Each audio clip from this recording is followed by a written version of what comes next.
must be aware of the process of combining different varieties of organisms to create a hybrid.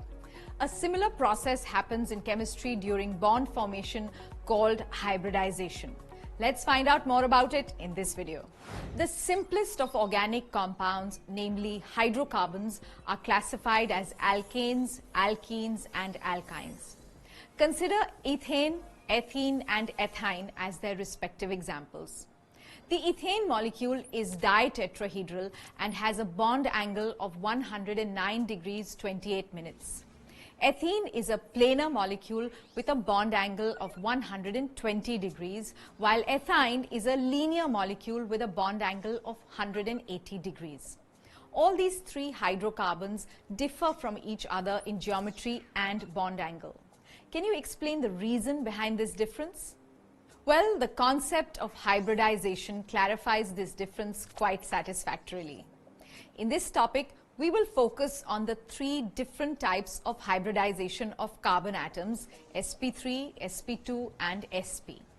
Let us start with sp3 hybridization of carbon in alkanes, taking ethane as an example. There are 2 carbon atoms and 6 hydrogen atoms joined by single bonds in this molecule. The orbital picture of ethane looks like this. We can thus visualize 7 internuclear axes between them. A chemical bond formed by orbital overlap along the internuclear axis is a sigma bond. Thus, both the carbon atoms are surrounded by 3 carbon-hydrogen sigma bonds and 1 carbon-carbon sigma bond. These bonds are directed along the corners of a regular tetrahedron, and all carbon-hydrogen bonds are of the same bond length. Let us now remove the 6 hydrogen atoms from this structure. Also drag the 2 carbon atoms apart. We can clearly see 4 equivalent sp3 hybrid orbitals of each carbon atom. Each of these orbitals has one lobe bigger than the other and is occupied by a single unpaired electron. Let us find out how the concept of hybridization explains this structure of ethane. For this, consider a carbon atom in the ground state. Its electronic configuration is 1s2, 2s2, 2px1, 2py1, 2pz0. On excitation, an electron jumps from the 2s orbital to the vacant 2pz orbital, resulting in an electronic configuration of 1s2, 2s1, 2px1, 2py1, 2pz1. In the next step, the 2s, the 2px, the 2py, and 2pz orbitals of this atom intermix. This process of intermixing of atomic orbitals is called hybridization. As a result, 4 equivalent orbitals called sp3 hybrid orbitals directed along the 4 corners of a regular tetrahedron are formed.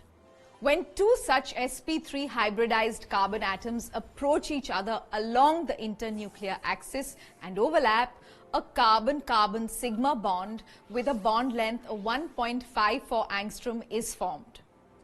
6 hydrogen atoms now approach and overlap the remaining 6 sp3 hybrid orbitals of both the carbon atoms, forming sigma bonds with a bond length of 1.09 angstrom.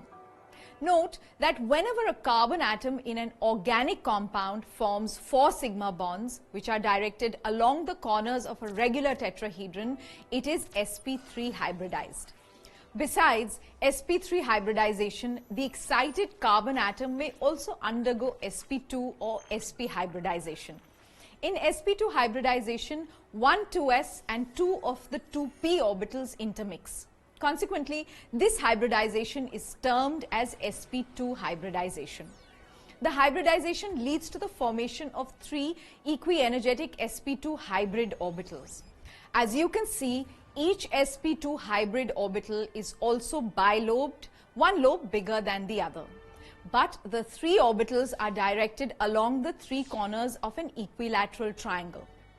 The half-filled p orbital, which was not involved in hybridization, lies at right angles to the plane of the equilateral triangle. This hybridized state results in a double bond. Imagine a similar sp2 hybridized carbon atom approaching this carbon atom. As these atoms come closer, an orbital overlap takes place along the internuclear axis, forming a sigma bond. At this stage, the unhybridized p orbitals, which lie above and below the plane of the sigma bond, also come very close to each other and overlap laterally, resulting in the formation of a pi bond between the two carbon atoms. Thus, there exists one sigma and one pi bond between the two carbon atoms. The other two valencies of each of the carbon atoms are satisfied by 4 1s orbitals of hydrogen, hence forming an ethene molecule. Thus, a doubly bonded carbon atom involves sp2 hybridization. Another process of intermixing is called sp hybridization. This involves the mixing of one s and one p orbital of an excited carbon atom and results in the formation of two sp hybrid orbitals. Now imagine another sp hybridized carbon atom approaching this carbon atom such that the sp hybrid orbitals of the two carbon atoms face each other. These orbitals overlap along the internuclear axis, resulting in a sigma bond.